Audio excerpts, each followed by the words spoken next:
My name is Marleen. I teach in NUS Business School in Singapore, as you can see behind me. And my topic there is family business. I've been teaching that in the MBA for a couple of years, and it's really well evaluated. So I'm really enthusiastic about our students and the course.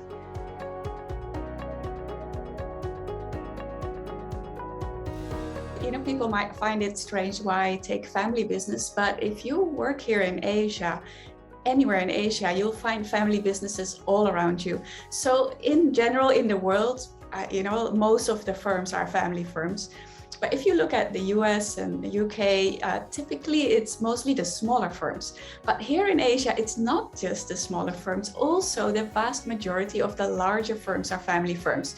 In other words, if it's not government owned, it's probably family owned, a very high chance. So we're covering that very large chunk of very dynamic companies in the region.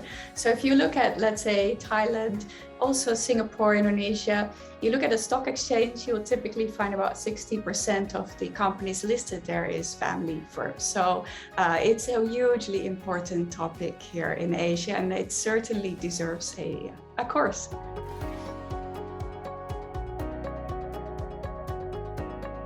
Well, what I'm trying to do in this course is, of course, to give my students an idea of the patterns that happen in family firms and how the context matters in terms of how those patterns play out. So I'm going to try to get them through case studies and examples to explore these patterns. So just to give you a feel, one of the issues is that, small family firms are very simple, where you have just a founder and maybe some other family member. But once you go into the third generation, you have so many family members, different generations, perhaps the business might also be very big by then. It becomes very complex to keep everything together. And that's where governance of family firms becomes very important. And you also might see some feuds in business families, and that's one of the bigger risks of family firms, that they should try to avoid it. So we look at some of these patterns in our class. And another thing that is also interesting is we don't just look at it from the perspective of the family. We also look at this from the perspective of the investor. I just told you that, the majority of the stock exchange listed firms here are family firms. So when you do invest in these firms, what makes these families perform better, and under what conditions might they be doing stuff that is not necessarily in the interests of you as a minority shareholder. So students will gradually pick up a lot of relevant patterns that are really, really useful for when they do business in Asia.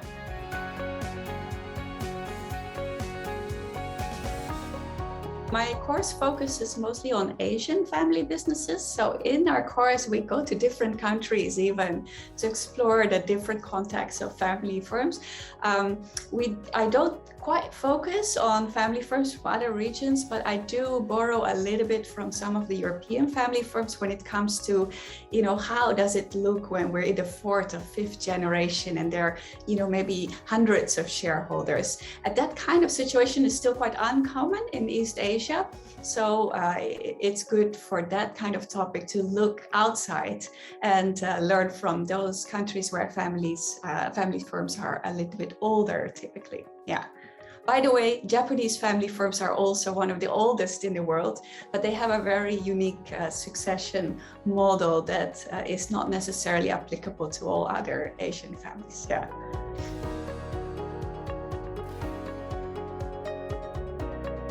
I already said that it's quite easy to run a small firm with just a few people, but when families and firms become complex, research shows typically that there are some techniques that you can use to govern these family firms and ensure that they last for generations. One example of this is family constitutions.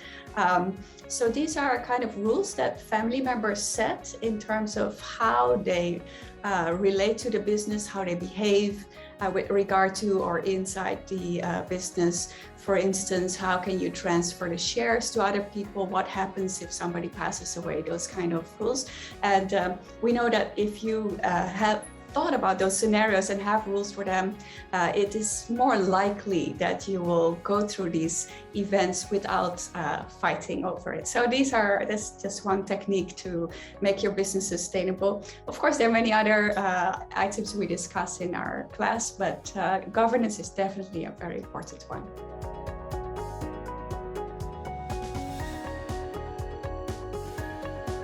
So it's actually relevant for all these cases. And I have many students who don't work in family firms. Let's say they're an entrepreneur, or they start up a firm, or they work in a multinational, and they come out of my course saying, wow, I had never seen this, and now I realize how relevant it is. Let's say you do procurement at a multinational company, you'll be buying from family firms.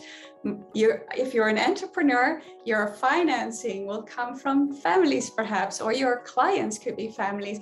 If you're a banker, for sure, consultant. So, most all kinds of careers that you have, especially here in Asia, will bring you in touch with these business families, and knowing how they operate and how to approach them is hugely helpful for all types of students. Yeah.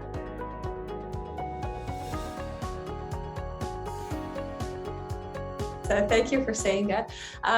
Why is my course so popular? I think I've been quite innovative in the way that I teach. It's very interactive. I do a lot of storytelling, and there are also innovative elements, like I've even invented a street game in Singapore that gets students super, super excited. So overall, they come out of this course, thinking that this was fun learning. They don't see it as a chore going through the content, but they really enjoy the experience, and that's my purpose too.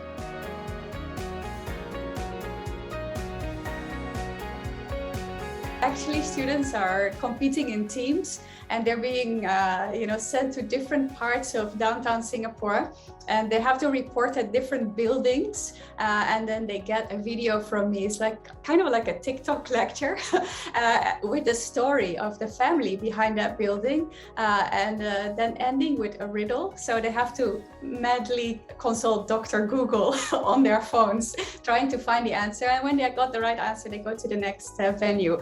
Of course, it gets them hugely excited to go through these questions, but they learn quite a lot along the way. And when they finish, they're like, wow, I will never see Singapore in the same way. Now I realize the real impact of these business families, not just on our skyline, but on our economy as well. Yeah, so it's very exciting game. Yeah.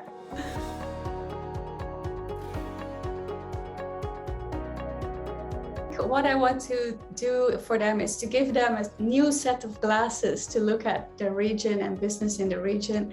And they even tell me, once I see it, I cannot unsee it. This is amazing. You've given me a new perspective. So that's one thing. And the second thing is, I always feel that learning should be seriously fun. So they should also have fun learning in this course. So those are the two things.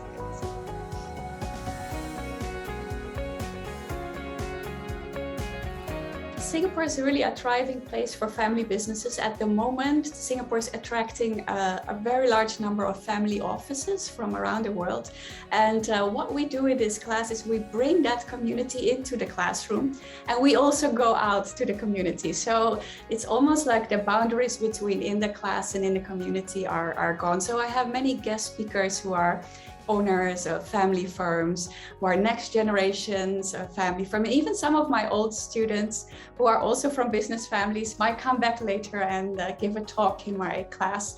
And that makes the environment of learning even more vibrant than just sitting there and studying a case. So I think those kind of things are what makes learning in a business school really cool.